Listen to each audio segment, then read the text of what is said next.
Le vignoble de Centenay, avec celui des Maranges, est situé dans la partie la plus méridionale de la côte de Beaune. Il se démarque très nettement des autres vignobles de la région. On le trouve ici protégé de l'ouest par la montagne des Trois Croix, qu'on appelle encore le Mont de Seine, et qui culmine à 521 mètres.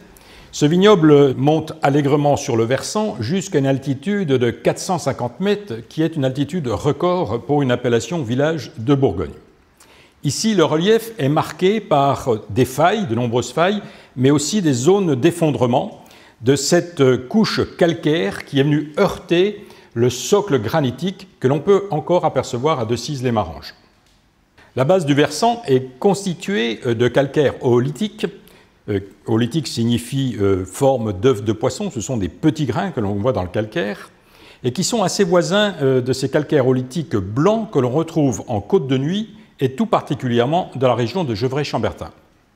Ces calcaires sont d'ailleurs recouverts de marne calcaire gris clair, qui assure un excellent drainage et des conditions hydriques parfaites pour la culture de la vigne. Mais en même temps, ces marnes sont mêlées d'éboulis caillouteux, avec des particules d'argile riches en oxyde de fer, évidemment, qui constitueront le sol, je dirais, presque idéal et parfait pour le pinot noir et le chardonnay. Alors, ce vignoble est divisé en 3 zones, en 3 secteurs géographiques distincts. Le premier que vous voyez ici, qui est donc au nord du village, à la limite de Chassagne-Montrachet, et qui part de la vallée de la Deûne, petite rivière ici, aux alentours de 220 mètres, et qui va monter jusqu'à à peu près 340-350 mètres, même 360 si on veut bien aller jusque sur la Comme dessus, le lieu-dit que vous voyez ici. Et c'est dans cette zone-là, qui est d'ailleurs principalement occupée par des premiers crus, par exemple la Comme, qui signifie la petite combe, ou encore Beauregard, qui signifie la belle vue. D'ailleurs, vous avez un moulin à vent qui va se situer juste ici, sur cette parcelle. Ne pas oublier les gravières, en dessous de Beauregard. Gravières, d'ailleurs, qui signifie sol recouvert de gravier et qui viennent évidemment des éboulis provenant de la partie supérieure du coteau. Les vins de cette zone sont d'ailleurs des vins très élégants, d'une certaine structure, avec des tanins plutôt souples, très aromatiques, et ce sont des vins qui représentent tout à fait la grande classe des vins de Centenay. La deuxième zone, qui est ici et qui se distingue de la première par une situation un peu plus à l'ouest, au-dessus du village de Centenay, qu'on appelle encore Centenay-le-Bas, et qui va monter sur Saint-Jean et le hameau en Lafay. Alors là, on va grimper un tout petit peu plus en altitude, puisqu'on va atteindre 400 mètres carrément sous la roche, voire ici sur Biévaux. L'orientation est un peu différente, on va dire de sud-est, on va passer à sud-sud-est, voire sud-sud-ouest. Donc une insolation absolument idéale. Là, les 2 premiers crus qu'on va rencontrer, la Maladière et Beaurepaire. Au niveau du socle, on va retrouver ce socle calcaire, on va retrouver des marnes, mais évidemment, plus on va monter, plus, je dirais, les sols vont devenir minces et caillouteux.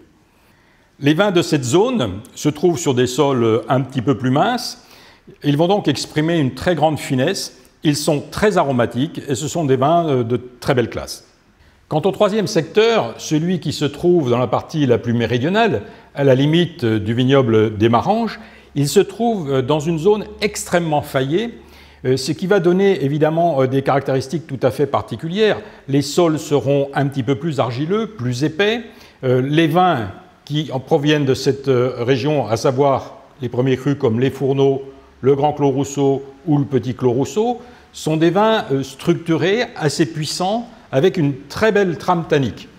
On peut monter aussi très haut en altitude, puisque dans cette zone-là, on va monter jusqu'à 450 mètres sur le lieu-dit Les Bras. On a parlé là essentiellement des premiers crus, qu'on a vus dans la partie, on va dire, nord, la partie centrale et la partie sud, mais il faut savoir que sur tout le versant, nous allons retrouver l'appellation Centenay, appellation village, qui aura une partie de ces vignes située au-dessus des premiers crus, en haut des versants, et une autre partie qui sera située plutôt en bas, pas très loin de la vallée de la Deûne, donc au pied de coteau. Là, les 2 types de Centenay sont assez différents, puisque dans le dessus, nous allons retrouver des terrains extrêmement calcaires, très maigres, très caillouteux, qui vont donc donner au vin une certaine élégance, une certaine minéralité. Par contre, dans le bas des coteaux, les terres sont plus épaisses, un peu plus argileuses, et on retrouvera un caractère sans doute un petit peu plus viril, un peu plus axé sur la tannicité dans ces vins de Centenay. Pour l'appellation village, la plupart des producteurs vont d'ailleurs assembler les raisins provenant des parcelles situées au-dessus du coteau et celles situées en bas du coteau pour donner une meilleure homogénéité à leur cuvée et pour tirer ainsi profit, je dirais, des caractéristiques de ces parcelles. La production des vins de Centenay est tournée essentiellement vers la production de vins rouges, avec 1,4 million de bouteilles produites chaque année, contre 327 000 bouteilles de vin blanc. Pour les premiers crus, c'est un petit peu moins que pour les appellations village, qui, elles, vont concentrer la production de vin blanc plutôt sur le dessus des versants. Alors, une des caractéristiques, on va dire, du paysage viticole de Centenay, c'est la présence au milieu des vignes d'un certain nombre de murgés ou meurgés, qui sont ces tas de pierres qui ont été prélevés dans les vignes pendant de longs siècles, depuis le haut Moyen-Âge, et qui finalement donnent à ce paysage un caractère tout à fait exceptionnel.